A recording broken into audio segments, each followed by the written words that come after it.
জয় শ্রীকৃষ্ণ। রাধে রাধে। আশা করব ভক্তরা মাতাজিরা আপনারা সবাই ভগবান শ্রীকৃষ্ণ এবং শ্রীমতী রাধারানীর কৃপায় সবাই ভালো আছেন। আজ সনাতন ধর্মের প্রচারক কৃষ্ণের দাস সুজিত নাহা আপনাদের সামনে উপস্থিত হয়েছি। যে ভক্তরা মাতাজিরা পারমার্থিক প্রশ্নোত্তর বা দেশ বিদেশ থেকে অনেকেই অনেক কিছু প্রশ্ন করেন, জানতে চান কমেন্ট বক্স এবং আমাদের হোয়াটসঅ্যাপে। তাই সবার প্রশ্ন আজ একসাথে উপস্থিত নিয়ে হয়েছি এই ইউটিউব চ্যানেল কৃষ্ণকথা সুজিত নাহার মাধ্যমে। তাই যারা যারা প্রশ্ন করেছেন তাদের উত্তরগুলো আজকে এই ভিডিওতে সুন্দরভাবে শুরু থেকে শেষ পর্যন্ত আপনারা নিষ্ঠার সাথে শ্রবণ করেন। কারণ দেখেন, আমাদের ধর্মটা সনাতন ধর্মের জানার শেষ নেই, যেহেতু যার আদি নেই অন্ত নেই। তাই আপনারা যদি এই দুর্লভ মানব জীবনকে আপনারা সার্থক করতে চান, তাহলে কি হবে? আপনি এই শাস্ত্রীয় কথাগুলো নিষ্ঠার সাথে শ্রবণ করলেও আপনি সংসার জীবনে ভালো থাকতে পারবেন ভক্তরা মাতাজিরা। আর ইতিপূর্বেই যারা আমাদের এই কৃষ্ণকথা সুজিত নাহার চ্যানেলটা সাবস্ক্রাইব করেছেন, তারা অবশ্যই ভগবান শ্রীকৃষ্ণ এবং শ্রীমতী রাধারানীর কৃপা সংগ্রহ করবেন। আর যারা নতুন ভক্ত ভিউয়ার্স মাতাজি আছেন, সবার চরণে প্রণতি নিবেদন, আপনারা আমার এই চ্যানেলটা সাবস্ক্রাইব করে বেল আইকন অন করে অল করে রাখুন। তাহলে আপনি পৃথিবীর যে কোনো স্থানে থাকুন, ঘরে বসে সুন্দর নির্মল বাংলা ভাষায় আপনি সনাতন ধর্মীয় বিষয় বা আপনি প্রশ্ন করলে আপনার উত্তর বা একাদশী বিষয় বা ভগবান শ্রীকৃষ্ণের যে প্রত্যেকটা মাসে কিছু না কিছু অনুষ্ঠানগুলো হচ্ছে, সেগুলো সূক্ষ্ম সুন্দর নিষ্ঠাভাবে ঘরে বসে আপনি শ্রবণ করতে পারবেন ভক্তরা মাতাজিরা।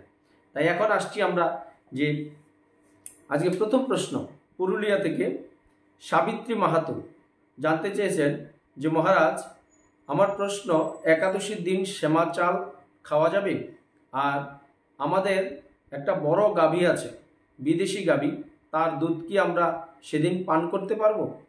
খুব সুন্দর প্রশ্ন। পুরুলিয়া থেকে আমাদের সাবিত্রী মাহাতো জানতে চেয়েছেন যে একাদশীর দিন শ্যামা চাল খাওয়া যায় কিনা। আমি এর আগেও এই ভিডিওতে বলেছি যে শ্যামা চাল, দেখেন, একাদশী দিন পঞ্চশস্য আহার নিষেধ, শাস্ত্রে এই শ্যামা চালটা পঞ্চশস্যের আওতায়ভুক্ত পড়েছে। তাই ভক্তরা মাতাজিরা, আমরা কত কষ্ট করে নিষ্ঠার সাথে আমরা একাদশী ব্রত পালন করি কেন? ভগবান শ্রীকৃষ্ণের কৃপা সঞ্চয় করার জন্য।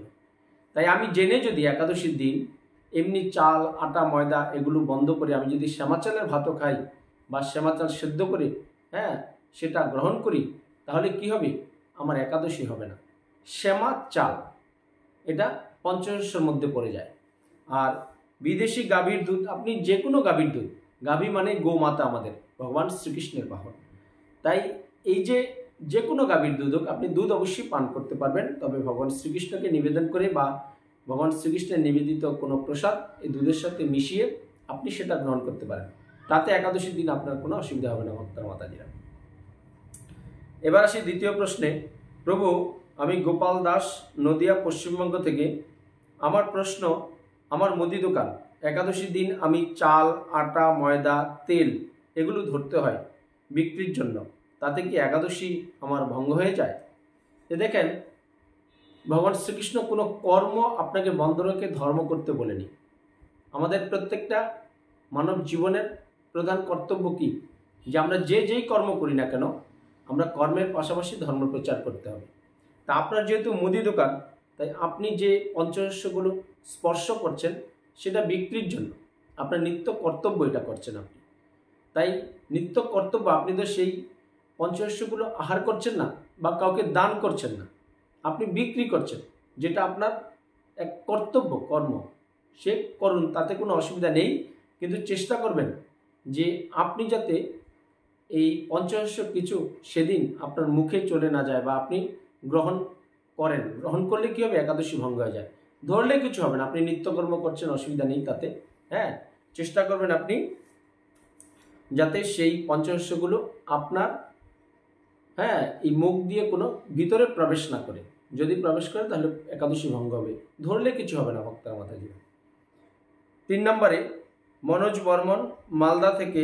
মহারাজ, আমার বন্ধু বলল যে শুধু বাবা মারা গেলে একাদশী করতে নেই, বাবা মা দুজন মারা গেলে তবেই একাদশী ব্রত করা যাবে।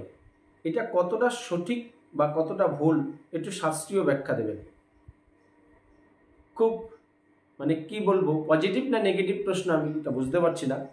যে সমাজে দেখেন কত ধরনের কত শ্রেণীর মানুষ আছে। একাদশীর সাথে বাবা মার মৃত্যু এখানে আসবে কেন?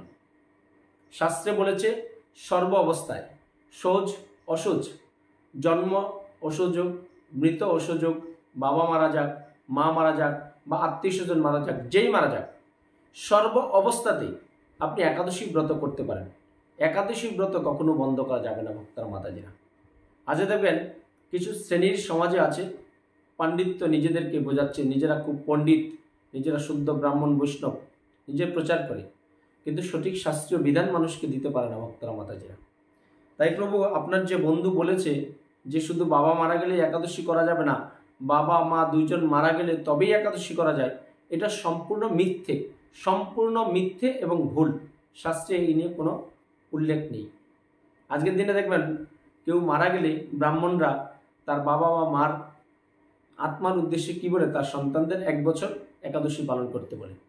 তাই আমি একটা প্রশ্ন করি আপনাকে, আপনি 1 বছর একাদশী পালন করলেন, তারপরে যদি একাদশী পালন না করেন তাহলে কি হবে? একাদশী 1 বছর পালন করে যে স্বীকৃতি অর্জন করেন সেগুলো আস্তে আস্তে ক্ষয় হয়ে যাবে। আপনি যদি মাসের মধ্যে 30 দিনের মধ্যে আপনি যদি 1 সপ্তাহ আহার গ্রহণ করেন বা 1 সপ্তাহ কর্ম করেন বা 1 সপ্তাহ আপনি বাইরে চলাফেরা করলেন, বা ঘরে থাকলেন, আর যে বাকি 20-21 দিন থাকবে, 4টে সপ্তাহের মধ্যে 3টে সপ্তাহ থাকবে, সেই সপ্তাহে কি আপনি না খেয়ে থাকতে পারবেন? না চলাফেরা করে থাকতে পারবেন ভক্তরা মাতাজিরা? না কর্ম না করে থাকতে পারবেন? তাই যারা এই ধরনের অবান্তর প্রশ্ন করে যে বাবা মারা গেলে একাদশী করা যাবে না, বাবা মা দুজন মারা গেলেই তবে একাদশী করা যাবে, তাদেরকে আপনি সেটাই বোঝান যে একাদশীতে কোনো বিধি নিষেধ নেই। শাস্ত্রে আছে 8 থেকে 80 সবার করা উচিত একাদশী, সকল ব্রতের শ্রেষ্ঠ ব্রত। আপনি পৃথিবীর যেখানেই থাকুন, যে পরিস্থিতিতে থাকুন, একাদশী ব্রত করবেন, তাহলে ভগবান শ্রীকৃষ্ণের আপনি কৃপা সঞ্চয় করতে পারবেন। আপনি বাবা মারা যাক, আপনার বাবা মা বেঁচে থাকুক বা জীবিত থাকুক, যে কোনো অবস্থায় আপনি শাস্ত্রীয় মতে একাদশী করুন, ভগবান শ্রীকৃষ্ণের কৃপা সঞ্চয় করতে পারবেন। তারপরের প্রশ্ন শিউলি প্রামাণিক, হুগলি শ্রীরামপুর থেকে। মহারাজ, আমার প্রশ্ন, মালা জপ করার সময় যদি মাঝখানে কারোর সাথে কথা বলি তাতে কি পাপ হয়? অবশ্যই পাপ স্পর্শ করে। মালাটা কি? এই যে কলিযুগের যুগধর্ম হরিনাম সংকীর্তন, এটা আমাদেরকে মহাপ্রভু দিয়ে গেছে, তাই না ভক্তরা মাতাজিরা? এই মালাটা হলো একটা মেডিটেশন বা ধ্যান। মালাটা কেন জপবেন? আপনি দেখেন আমরা কত কিছু আহার গ্রহণ করি, মানে ভোজন করি শরীরটাকে ঠিক রাখার জন্য, কিন্তু আত্মারও ভজন প্রয়োজন আছে। আত্মার কিন্তু ভোজন প্রয়োজন নেই। আত্মাকে শুদ্ধ রাখতে গেলে ভজন করতে হবে। ভজন করতে গেলে আপনাকে কী করতে হবে? সাধুর সঙ্গে যেতে হবে, বৈষ্ণব সঙ্গ দিতে হবে, মন্দিরে যেতে হবে, ধর্মীয় কথা শুনতে হবে, শ্রীমদ্ভগবদ্ গীতা অধ্যয়ন করতে হবে, ভাগবতম পড়তে হবে, চৈতামৃত অধ্যয়ন করতে হবে, এবং কলিযুগের যুগধর্ম হরিনাম সংকীর্তন এই মালার মাধ্যমে জপতে হবে। তবে কিন্তু আত্মার ভজন হবে। শরীরকে কিন্তু আমরা অনেক কিছু আহার দিচ্ছি, ভোজন করছি শরীরকে ঠিক রাখার জন্য, কিন্তু আত্মার ভজনের জন্য আমরা কিছুই করছি না।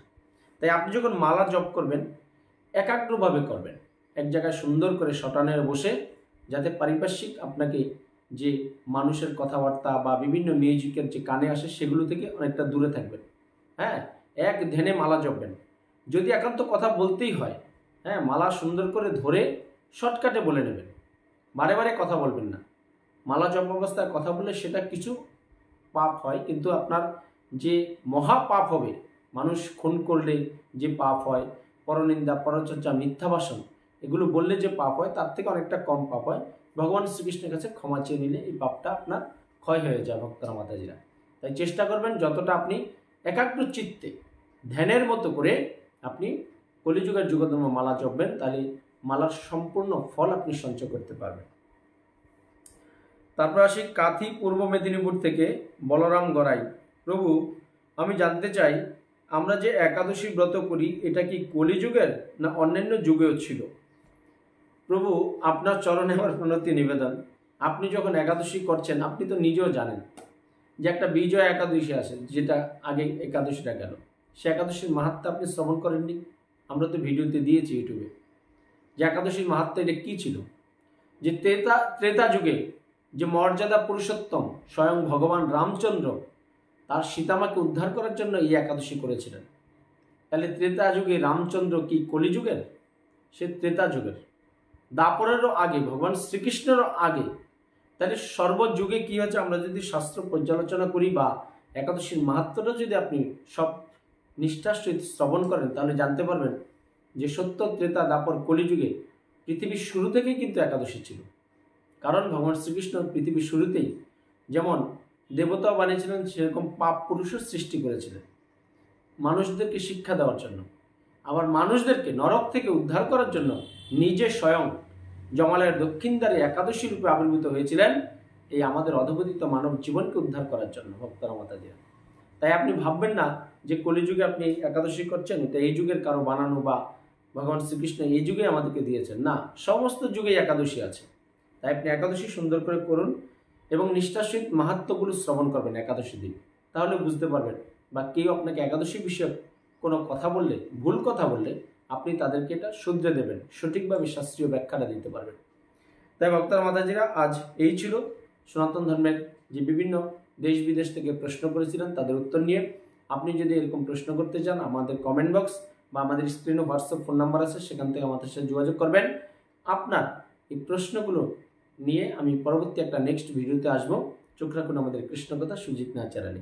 আর পরিশেষে আমার সাথে বলুন, জয় শ্রীকৃষ্ণ, রাধে রাধে। জয় শ্রীকৃষ্ণ, রাধে রাধে। জয় শ্রীকৃষ্ণ, রাধে রাধে। KBCS কৃষ্ণ ভাবনা কৃষ্ণ সংস্থার পক্ষ থেকে আমি সনাতন ধর্মের প্রচারক কৃষ্ণের দাস সুজিত নাহা সবাইকে জানাচ্ছি ভগবান শ্রীকৃষ্ণ এবং শ্রীমতী রাধারানীর আপনাদের আশীর্বাদ গ্রহণ করুন। সর্বদা হরে কৃষ্ণ মহামন্ত্র জপ করুন, সংসার জীবনে সুখে থাকুন। এই কষ্টসাধ্য মানব জীবনের একমাত্র সুখের রাস্তা হচ্ছে কৃষ্ণ চেতনা, কৃষ্ণ ভাবনা আপনারা সংযুক্ত করে আমাদের চ্যানেলটা অবশ্যই আপনারা সাবস্ক্রাইব করবেন। ঘরে বসেই সব কিছু জানতে পারবেন ভক্তরা মাতাজিরা। তাই কৃষ্ণ ভাবনা কৃষ্ণ চেতনা সংস্থার পক্ষ থেকে আমি আপনাদেরকে আরও জানাচ্ছি, মালার মাধ্যমে জপ করুন, দেহ মন সব শুদ্ধ হয়ে যাবে ভক্তরা মাতাজিরা। এবং আপনি যাতে এই জগতে ভগবান শ্রীকৃষ্ণের সেবা করে, যাতে মৃত্যুর পরে ভগবান শ্রীকৃষ্ণের অপাকৃত লীলায় অংশগ্রহণ করে আরও অপাকৃত সেবা আস্বাদন করবেন। তাই কৃষ্ণ ভাবনা কৃষ্ণ চেতনা সবসময় আপনার হৃদয় জাগ্রত রেখে, এই যে কষ্টসাধ্য মানব জীবন আমরা পেয়েছি, এই জীবনকে যদি আমরা সার্থক করতে চাই, তো অবশ্যই ভগবান শ্রীকৃষ্ণ এবং শ্রীমতী রাধারানীর সেবায় ব্রত হয়ে আপনি পৃথিবীর যেখানেই থাকুন আমাদের এই চ্যানেলটা সাবস্ক্রাইব করে রাখুন। আপনি সবসময় এই কৃষ্ণকথা সুজিত নাথ চ্যানেল থেকে আপনি সবসময় অপাকৃত ভগবান শ্রীকৃষ্ণের বিভিন্ন মাহাত্ম্য লীলা এবং যখন যেটা আমাদের সনাতন ধর্মের শাস্ত্রীয় মতো হচ্ছে সেগুলো শ্রবণ করতে পারবেন। হরে কৃষ্ণ।